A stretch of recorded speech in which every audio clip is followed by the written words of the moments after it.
যাহারা তোমার বিষায়েছে বায়ু, নিভাইয়েছে তব আলো, তুমি কি তাদের ক্ষমা করিয়াছ? তুমি কি বেসেছ ভালো? নমস্কার।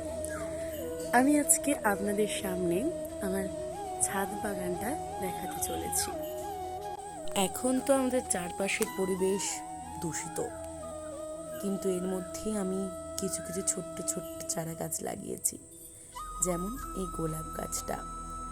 আর এই গাছটা তো শুধুমাত্র কিছু বীজ ফেলেছিলাম এবং এই গাছটা এখন নিজে থেকে জন্মে এতটা বড় হয়ে গেছে। আর এই টবেতে একটা টবে অনেকগুলো গাছ জন্মেছে, এখানেও তাই।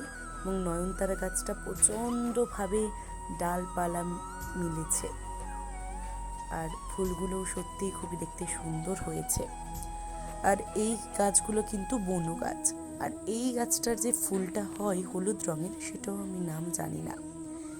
এবং এই গাছটার নাম হচ্ছে 10টা মণি গাছ, কারণ এই গাছের যে ফুলগুলো ওগুলো শুধুমাত্র 10টার সময়তেই ফোটে।